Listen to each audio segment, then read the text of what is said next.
Hey guys, welcome back. This is Jonathan Arbuda. You're watching I Love Tansyong TV, a channel that highlights and celebrates the beauty of life. If you are new to this channel, consider subscribing. Just click the subscribe button at yung bell notification na katabi naman ito para ma-notified kayo moving forward sa mga upcoming uploads ko. If you're using your social media, Twitter, Facebook, and Instagram, please follow me. It's at I Love Tansyong and visit my blog. It's www.ilovetansyong.com.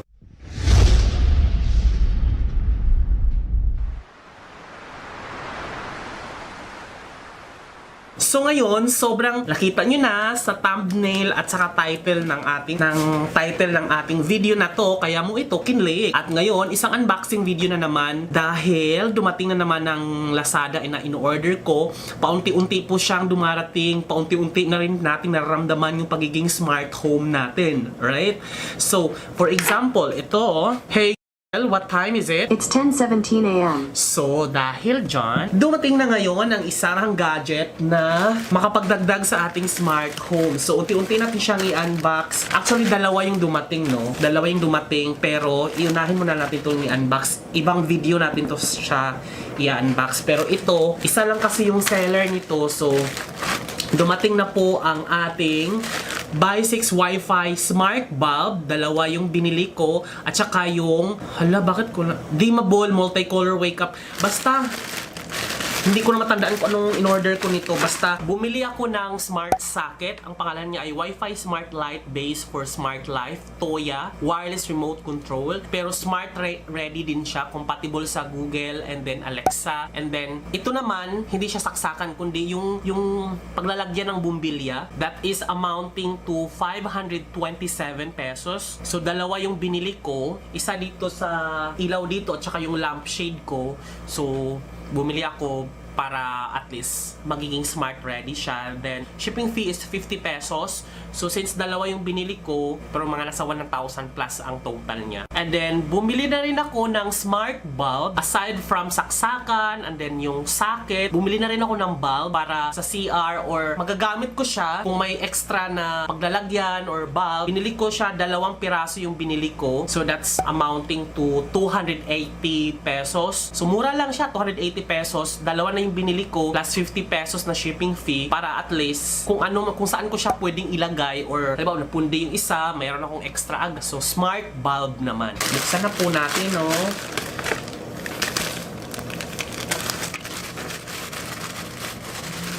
my God, kinakabahan ako nito. Kasi bumbilya to. Pag ito basag na, okay, first item na lumabas guys ay UP ang packaging, 7 watts. Wala siyang brand pero galing China to eh. Pero titignan natin baka basag ah. Galing pa kasing China to eh. Oh, there. Okay.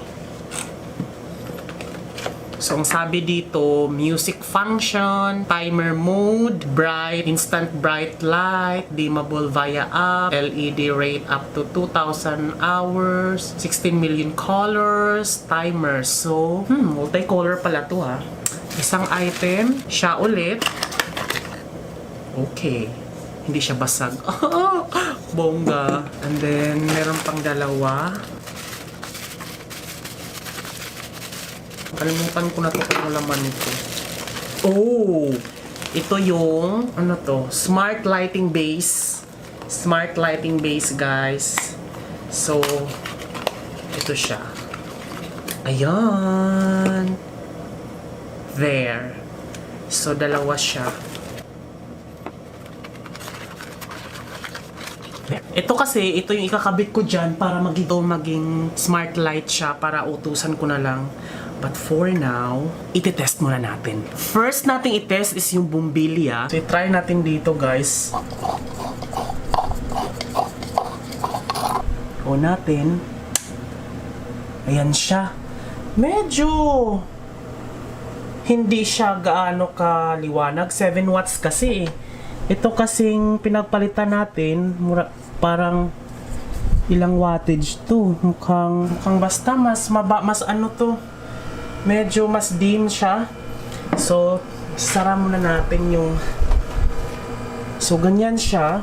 So ngayon, isa-set up ko muna to. Medyo blue yung kulay niya, pero mag-iiba-iba naman yung kulay niya. Kunin ko muna yung cellphone ko at i-add natin siya sa ating smart home. Okay? Diyan muna kayo kasi ang hirap nito i-set up. Oy! Lo, nag-iba. Nag-iba siya bigla. Bakit nag-iba siya bigla? Ay, nako, ayusin na lang muna natin, no? 2,000 years later. Guys, nahirapan akong i-set up yung Bumbilya sa sa Google Assistant, pero na-set up ko na siya sa phone, pero ibang app, hindi sa Google Assistant. Tapos yung Google Assistant, i-connect yung app, i-connect yung dalawa. Yun doon ako nahirapan, hindi ko pa familiar kung paano. Hayaan ko na lang muna siya dyan. Kakapain ko muna yung mismong application niya para makunik ko sa Google Assistant ko doon sa, yun doon dito sa yan. So, gumagana na rin naman, na-set up ko na yung wifi ko dyan sa Bumbilya na yan. So, ang gagawin ko na lang ay, ito na naman yung isi-set up ko. So, ikukunik ko siya doon sa taas. Itong socket na ito, sobrang bilis niya talagang i-set up. Isasaksak mo lang, i-add mo lang yung device doon sa Smart Life na app. Ayan, gumana na siya. Pero itong Bumbilya na iba-iba ang kulay, ang hirap niya talaga i-set up kasi third party app siya, tsaka mo siya i-connect sa Google Assistant. So, nahirapan ko pang i-connect silang dalawa. Pero na-set up ko na to doon sa mismo nilang sariling app. Hindi ko lang alam kung paano siya i-connect para magiging voice command. Pero na-try ko na to. Ang ganda kasi iba-iba ang kulay. Kung ano yung gusto mong ikulay, yun yung lalabas. Pero na-connect ko na siya doon na mismo sa lamp. Pinangalanan ko siya ng table light. So, pag utusan ko siya, hey, turn off table light. Alright, turning off the table light. O, diba? Pinatay niya. Turn on table lights. Sure, turning on the table light. Dalawa lang binili ko. Yung isa dito sa taas. Wala, ang taas pala nito. Hindi ko kaya. Hindi ko maabot. Disgrasya pa ako nito eh.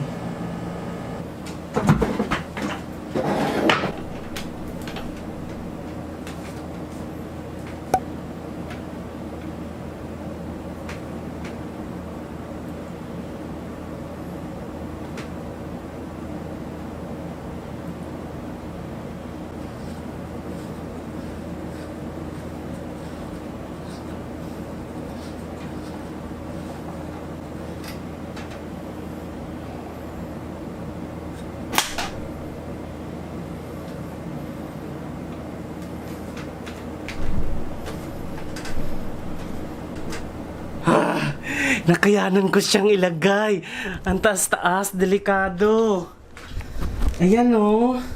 Wala kasi akong hagdan. Guys, sobrang delikado to oh. Ginagawa ko oh. Pinatong ko lang siya. Sobrang balance. Pag ito natumba, tas nabagok yung ulo ko talaga sa mga gilid-gilid ng lababo. Wala, patay ako. Wala makakaalam. Ako lang mag-isa dito. Sige na. Siset up ko na siya. 2,000 years later. So ayun na nga guys, na-set up ko na siya. Ayan na siya. Ang taas ng pinatungan ko. Sobrang delikado talaga. Tawa pa ako ng tawa. Huwag niyo po itong gayahin. Pero okay na po yung mga main lights. Tingnan mo ha. Hey, turn on bedroom light. Alright, turning on the bedroom light. O, diba? Turn off bedroom light. Sure, turning off the bedroom light. Diba? Turn off lampshade. Got it, turning off the lampshade. Turn on lampshade. Sure, turning on the lampshade. Okay.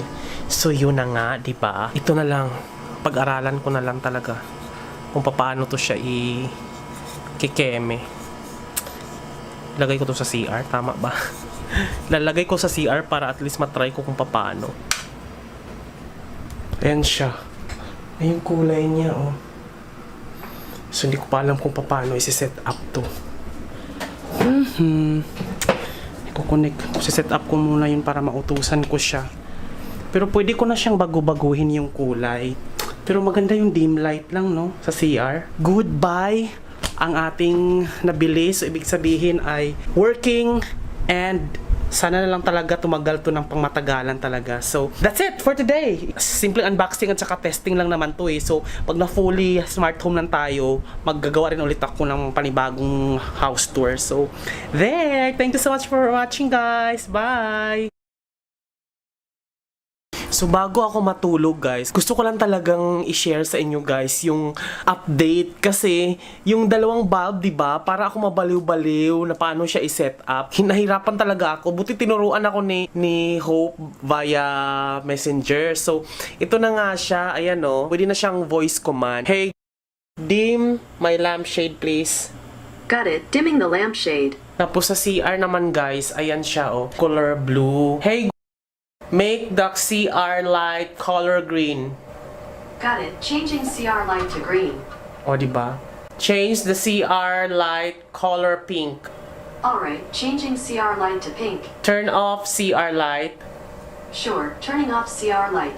So, yun. Okay yung mga smart gadgets na nabili ko, mga smart devices na nabili ko. 2 socket ng ilaw at saka 2 smart bulb. So, excited ako kasi may mga smart saksakan pa ako para sa mga induction cooker, rice cooker, sa mga TV, kasi marami akong saksakan kasi dito, 'di ba? Yung may mga wifi router, may mga kung ano pang speaker. So, yung papalitan natin ng mga saksakan, gagawin ko siyang mga smart. Itong saksakan na to smart talaga para at least halimbawa ito para sa speaker, para ganun, para hindi ko na siya bubunot-bunutin or pipindot-pindutin itong mga to. Bali, i-dispose ko na to. May isa akong ipapalit para lahat na voice command na. So, pati LED light. Excited na ako kasi yung mga nabili ko so far na mga smart devices ay okay talaga. Sa wakas, letter O, nakapasok na ako sa palengke ngayon dahil Webes. So, bumili ako ng ating ingredients for our bola-bola. Ito pang malas-malas. Yung mga tindera kasi doon, hindi nagbibigay ng malalaking plastic. Kasalanan ko rin kasi hindi ako nagdala ng eco bag. Bakla, nalaglag yung mga binili ko sa putik. Diyos ko, harina pa man din. So, ito yung mga nabili ko ngayon.